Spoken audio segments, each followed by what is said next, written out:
NDA కూటమితో రాష్ట్రంలో ఏర్పడింది ప్రజాప్రభుత్వమని, ప్రజలకు ఎన్నికల్లో ఇచ్చిన హామీల్లో భాగంగా సూపర్ 6 పథకాలను అమలు చేసి తీరుతామని పెందుర్తి ఎమ్మెల్యే పంచకల రమేష్ బాబు స్పష్టం చేశారు.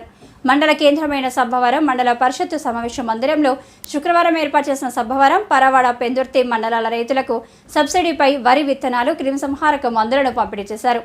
ఈ సందర్భంగా పంచకల మీడియాతో మాట్లాడుతూ రాష్ట్ర ముఖ్యమంత్రి చంద్రబాబు నాయుడు కూటమి అభ్యర్థులపై ప్రజలు చూపించిన అభిమానానికి ఎలాంటి డోకా లేకుండా పథకాలను ప్రవేశపెట్టి అన్ని వర్గాల ప్రజలను ఆదుకుంటామని అభిప్రాయపడ్డారు. వచ్చే నెల 1వ తేదీన ఏప్రిల్ పెన్షన్ 3,000 రూపాయలతో సహా మొత్తం 7,000 రూపాయలు లబ్ధిదారులకు సచివాలయ సిబ్బంది ద్వారా ఇంటింటికి అందజేయడం జరుగుతుందని పేర్కొన్నారు. రైతులకు హామీ ఇచ్చిన విధంగా వ్యవసాయానికి 20,000 రూపాయల పెట్టుబడి రూపంలో ఇస్తామని, విత్తనాలు, ఎరువు, సహారక మందులను సకాలంలో అందిస్తామని అంటూ ఆయన జిల్లా వ్యవసాయ శాఖ ఉన్నతాధికారులకు సూచనలు చేశారు.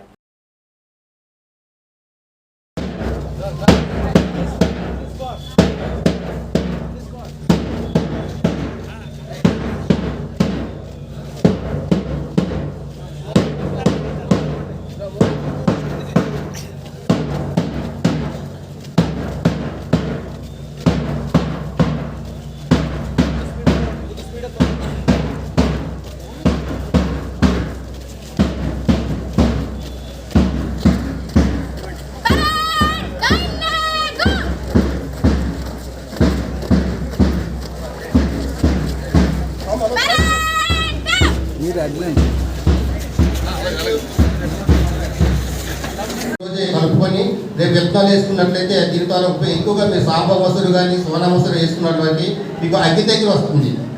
సో ఇది రాకుండా మనం నివారించుకోవచ్చు.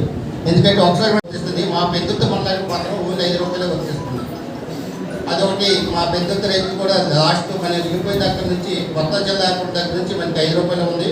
అది మేము ప్రభుత్వం కూడా కోరాము 10 రూపాయలు పెంచమని. ఇంకా ఏమీ రాలేదు కాబట్టి అదొకటి దానికి అనుగుణంగా మన ఏ ఎరువులు మన భూమిలో కూడా ఏ ఎరువులు ఉన్నాయి, తర్వాత మనం వేయవలసిన పంట ఏమిటి తెలుసుకొని దానితో కావాల్సిన సిఫార్సు మేరకు మన ఎరువులు వాడినట్లయితే అనవసరంగా ఈ ఎరువుల మీద ఖర్చు తగ్గించుకొని దిగుబడి కూడా పెంచుకోవచ్చు. కాబట్టి ఈరోజు ముఖ్యంగా ఈ ఖరీఫ్లో వరి విత్తనాలకు సంబంధించి మీ రైతులకు ఇవ్వడానికి ఈ కార్యక్రమం రైతులకి విత్తనాలు పంపిణీ కార్యక్రమం నియోజకవర్గ స్థాయిలో సబ్బవరం మండలం ఎండి ఆఫీసులో స్టార్ట్ చేయడం జరిగింది. పెందుర్తి, పరవాడ, సబ్బవరం రైతులందరినీ కూడా ఇనాగ్రేషన్ ఇక్కడ జరిగితే ఈ రోజు నుంచే ప్రతి పంచాయతీ, ప్రతి మండలం హెడ్ క్వార్టర్లో కూడా అందరికీ కూడా విత్తనాలు పంపిణీ చేయాలని చెప్పి ఆదేశించడం జరిగింది. మాది రైతు ప్రభుత్వం. గతంలోనే ఎలక్షన్ ప్రచారంలో మా ముఖ్యమంత్రి గారు, మా డిప్యూటీ ముఖ్యమంత్రి గారు కూడా రైతులకు పెట్టుబడి కింద కూడా 20,000 పెట్టుబడి మీద ఇస్తామని చెప్పాం. అది కూడా వారం 10 రోజుల్లో ఇవ్వబోతా ఉన్నాం. అలాగే రేపు 1వ తారీఖున ఇవ్వబోయే పెన్షన్ కూడా చాలామంది చాలా ఆలోచనలతో, చాలా గతంలో అవాకులు జవాకులు పేరు వాళ్ళందరికీ బుద్ధి వచ్చే విధంగా ప్రతి 50 ఏళ్ళకి ఒక సచివాలయ సిబ్బంది ద్వారా పెన్షన్ ఇంటికే చేరే ప్రక్రియ కూడా పెంచిన పెన్షన్ 4,000, గత 3 నెలల నుంచి 3,000 కలిపి ఫస్ట్ నెల 7,000 ఇవ్వబోతా ఉన్నాం. అందరికీ కూడా మీ ద్వారా తెలియజేస్తూ ఉన్నాం, మీ ఇంటికే పెన్షన్ వస్తుంది, అది 1వ తారీఖే వస్తుంది. ఈ చక్కటి అవకాశాన్ని మీరు అందరూ కూడా సద్వినియోగం చేసుకోవాలని చెప్పి, ఏదైతే బాబు సూపర్ 6 అని చెప్పి ఎలక్షన్కు ముందు మేము వాగ్దానాలు చేశామో అవన్నీ కూడా అన్నా క్యాంటీన్ కానీ, మహిళలకు బస్సులో ఉచిత ప్రయాణం కానీ, రైతుకి 20,000 పెట్టుబడి నిధి కానీ, పెంచిన పెన్షన్లు కానీ అన్నీ కూడా 2 నెలల్లో అన్నీ కూడా సంపూర్ణంగా 100% అమలు చేసే ఆలోచన అయిపోతూ ఉన్నాం.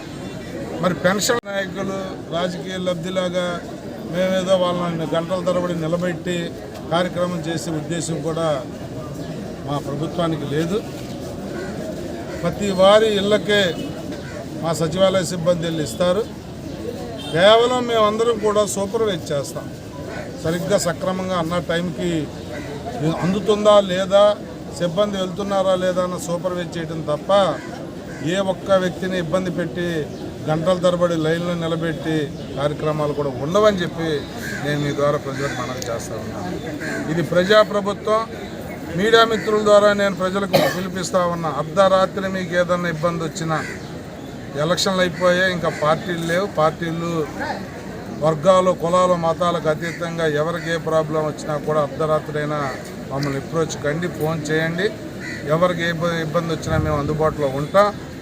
మా ప్రజాప్రభుత్వంలో 5 సంవత్సరాలు ప్రజల గుండెల మీద చేసుకుని హ్యాపీగా నిద్రపోయే విధంగా ప్రజలను మేము ఉంచుతామని కూడా మీ ద్వారా మాట్లాడుతున్నాం. 25 క్రాఫ్ట్లకు సంబంధించి భవన నిర్మాణ కార్మికులు ఆధారపడి జీవిస్తున్నారు. వాళ్ళకి సంబంధించిన ఇసుక రేట్లు, మెటీరియల్ దీని మీద ఎంతవరకు ప్రభుత్వం అన్నీ కూడా ఇసుక మీద కానీ మద్యం మీద కానీ అన్నిటి మీద కూడా పాలసీ తయారవుతూ ఉంది. ఆర్థిక పరిస్థితి మీద కానీ జరిగిన అవతాకల మీద కానీ 7 శ్వేతపత్రాలు ప్రభుత్వం రేపో ఎల్లుండి విడుదల చేయబోతూ ఉంది. అన్నీ కూడా పాలసీ డిజైన్ చేస్తూ ఉన్నారు. పెద్దలందరూ కూర్చుని మంచి పాలసీతో వచ్చి ప్రజలకి, భవన నిర్మాణ కార్మికులకు కానీ అలాగే బిల్డర్స్కి కానీ ఎవ్వరికీ కూడా ఇబ్బంది లేని మంచి పాలసీతో ప్రజల మన్ననలు పొందే విధంగా మేము ముందుకు రాబోతున్న విషయాన్ని కూడా తెలియజేస్తాం. Thank you.